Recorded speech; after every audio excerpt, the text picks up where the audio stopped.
제14장. 이고니온에서 두 사도가 함께 유대인의 회당에 들어가 말하니 유대와 헬라의 허다한 무리가 믿더라. 그러나 순종하지 아니하는 유대인들이 이방인들의 마음을 선동하여 형제들에게 악감을 품게 하거늘 두 사도가 오래 있어 주를 힘입어 담대히 말하니 주께서 그들의 손으로 표적과 기사를 행하게 하여 주사 자기 은혜의 말씀을 증언하시니 그 시내의 무리가 나뉘어 유대인을 따르는 자도 있고 두 사도를 따르는 자도 있는지라. 이방인과 유대인과 그 관리들이 두 사도를 모욕하며 돌로 치려고 달려드니 그들이 알고 도망하여 루가오니아의 두 성 루스드라와 더베와 그 근방으로 가서 거기서 복음을 전하니라. 우리가 보통 겨울이 오기 전에 독감 주사를 맞습니다. 독감 예방 주사는 우리 몸에 독감 바이러스를 미리 넣어서 항체를 만드는 것이죠. 그렇게 면역력을 강해지도록 하기 위해서 우리는 미리 독감 주사를 맞는 겁니다. 바울과 바나바는 비시디아 안디옥에서 일종의 독감 주사를 맞았습니다. 바울의 설교를 들은 유대인들이 바울과 바나바를 비방하고 그리고 박해하고 쫓아내는 그런 일들이 있었죠. 바울이 그 일을 겪고 나서 우리는 이방인에게로 향한다, 이제 그리 말했지 않습니까? 그렇게 이방인들을 향한 최초의 이제 선교사님이 이제 탄생하는 그런 순간입니다. 주사는 맞으면 따끔하고 아프고 그렇지만 우리 몸에 항체를 만들어주고 면역력을 키워서 우리 몸을 더 건강하게 그렇게 해주듯이 바울이 이 비시디아 안디옥에서 겪은 그 박해와 비방 이런 것들은 참 가슴 아픈 일이지만 그러나 온 유대와 사마리아와 땅끝까지 이르러 내 증인이 되어라 라고 말씀하신 그 주님의 말씀처럼 바울과 바나바는 이방인에게로 향하는 그 계기가 무엇이었습니까? 첫 번째 사역지에서 비방받고 박해받고 쫓겨남으로써 이 바울의 마음이 내가 이방인에게로 향하겠다, 그런 마음을 먹게 된 거 아닙니까? 여러분, 나 자신에게는 굉장히 아픈 시간일 수도 있고 또 참 무익한 그런 시간일 수도 있고 또 참 허비되는 그런 시간일 수도 있는 것 같은데, 근데 다 지나고 보면 하나님께서 그 시간들조차도 나 모르게 하나님의 일을 만들어가는, 하나님의 일을 이루어가는 그런 과정으로 삼고 계셨다라는 것을 참 우리 인생은 세상 발견하게 됩니다. 왜 그럴까요? 하나님은 모든 시간의 주인이기 때문입니다. 하나님은 모든 시간의 주인이세요. 그래서 이 시간은 나에게 무익한 시간, 허비되는 시간, 실패한 시간, 그렇게 여겨지지만 그러나 모든 시간의 주인 되시는 하나님께서는 결코 우리의 인생 1분 1초도 허투루 사용하지 않습니다. 바울의 입에서 스스로 우리는 이방인에게로 향하노라 라고 말하게 되었으니 참 이것은 하나님께서 만들어내시고 엮어내신 그런 시간들인 것이죠.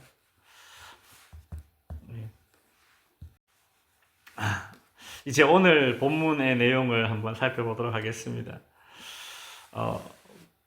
이 바울과 바나바가 이 비시디아 안디옥에서 그렇게 실패를 겪고 나서 이제 140km 떨어진 오늘 본문에 나오는 이 이고니온이라는 곳으로 이제 이동을 합니다.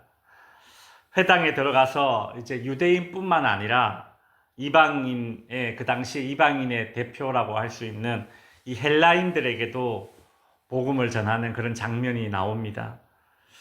이곳에서도 복음을 들은 사람들의 반응이 또 둘로 나뉩니다.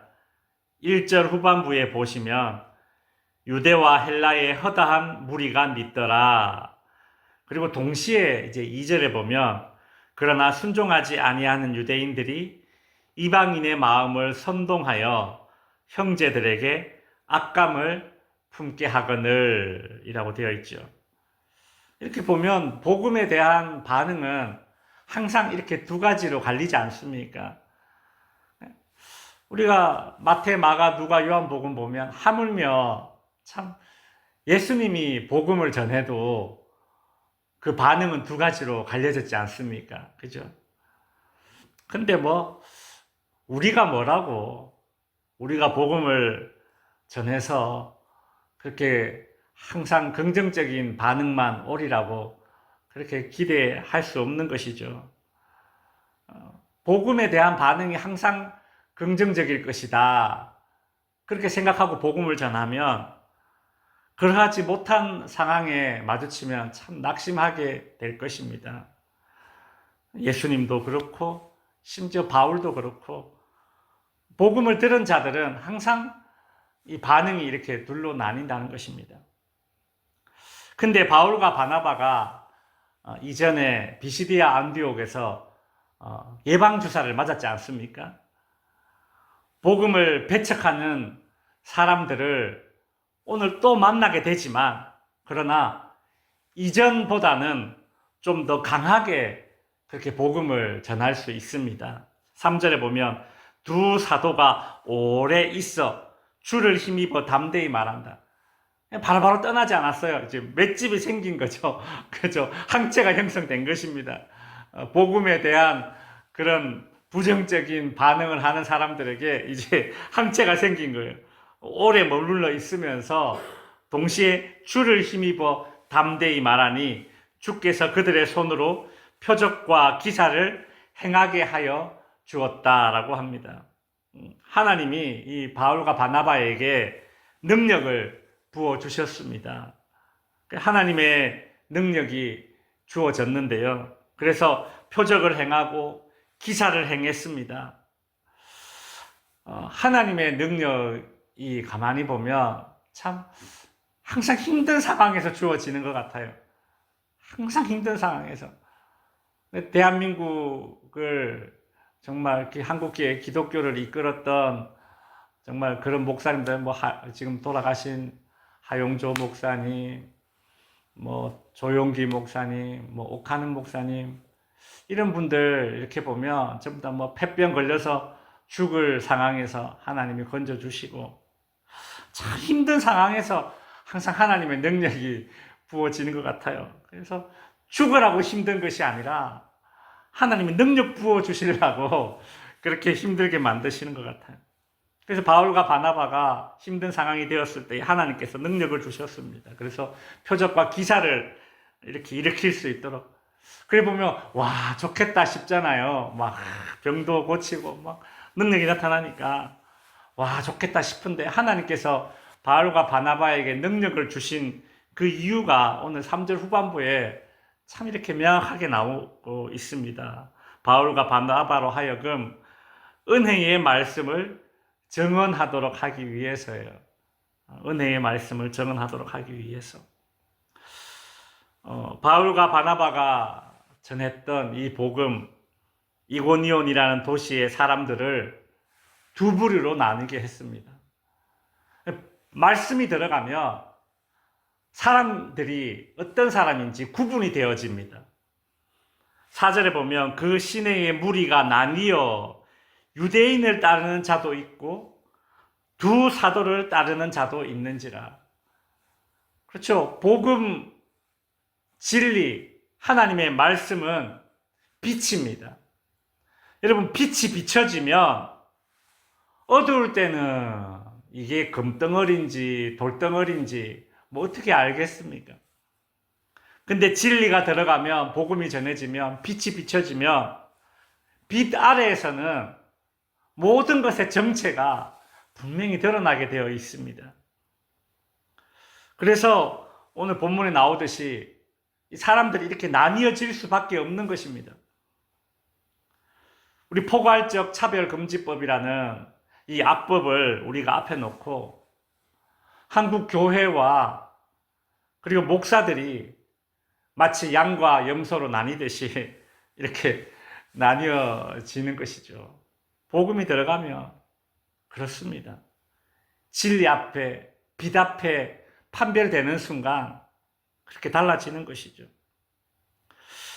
복음의 빛, 진리의 빛이 쫙 비춰지니까 자신들이 금덩이가 아니라 돌덩이다라는 것이 드러난 이 돌덩이들은 항상 그렇듯 적대시하고 폭력적인 그런 상황으로 돌변합니다. 5절에 보시면 두 사도를 모욕하며 돌로 치려고 달려든다 이렇게 되어져 있지 않습니까? 바울과 바나바는 이제 오늘 본문 6절, 7절에 보면 그래서 돌로 치려고 달려드니까 폭력적인 그런 상황 앞에 직면해서 이제 루스드라와 더베 지역으로 떠나게 된다. 이제 그렇게 기록하고 있습니다. 이전 장소였던 비시디아 안디옥에서 떠날 때는 발에 티끌을 털면서 자의적으로 떠나왔다면 이고니온에서는 폭력으로 인해서 허겁지겁 도망치며 그렇게 타의적으로 이 장소를 떠나는 모습을 볼 수 있습니다. 그러나 하나님의 큰 그림에서 보자면 자의적으로 떠났든 타의적으로 떠났든 쫓겨났든 두 사도를 이 다른 지역으로 보내려는 이동하게 만들어서 결국은 또 복음을 전하고 복음의 진전이 일어나게 만드는 하나님의 큰 그림이라는 것을 우리는 알 수 있죠. 이제 말씀을 정리하겠습니다. 앞선 이 비시디와 안디옥과 오늘 이고니온에서 바울과 바나바가 겪었던 이런 일들을 이렇게 묵상하면서 참 이 일이 목회자의 일과도 비슷하고 목회자뿐만이 아니라 참 우리 인생이 겪는 인생의 길을 걸어가면서 겪게 되는 일들과 참 비슷하다 그런 생각을 잠시 해보았습니다. 참 어떤 때는 참 과분할 정도의 환대를 받기도 하고요. 환영을 받기도 하고 또 어떤 때는 시기를 하는 사람을 만나서 참 억울한 일도 겪기도 하고 또 비방도 받게 되고 또 어느 곳에서는 더 있고 싶지만 그러나 발에 티끌을 털면서 내가 그 자리를 떠나야 될 때도 있고 또 언제는 성령의 참 강한 역사로 엄청난 일들을 이루기도 하고 또 어느 때에는 참 언어적으로 물리적으로 정서적으로 또 폭력적인 일을 겪어서 또 상처를 받기도 하고 또 어느 때는 쫓기는 자의 심정으로 도망가듯 떠나게 되고 참 이것이 우리의 인생에 겪는 일들 아닙니까? 그렇죠? 인정받고 환대받고 시기받고 비방받고 또 자의적으로 떠날 때도 있고 또 어쩔 수 없이 밀려날 때도 있고 그렇게 떠나고 옮기고 심기워진 그 자리가 오늘 지금 우리가 있는 이 자리다. 뭐 그렇게 말해도 뭐 큰 그게 없죠. 중요한 것은 무엇입니까? 중요한 것은 우리가 앉고 일어서는 곳 그리고 머문 곳들을 통해서 결국 복음의 전진을 이루시는 그분이 바로 하나님이심을 믿으시기 바랍니다. 내가 뭐 얼마나 환영받느냐, 내가 얼마나 어떤 부당한 대우를 받느냐는 사실 하나님의 말씀을 받은 자들에게는 크게 중요한 것이 아닌 것 같습니다. 내가 어느 자리에 있든지 간에 내가 머문 곳에서 복음의 전진이 일어날 수 있도록 하나님께서 우리를 사용하시고 이끌어 가실 줄로 믿습니다. 기도하겠습니다.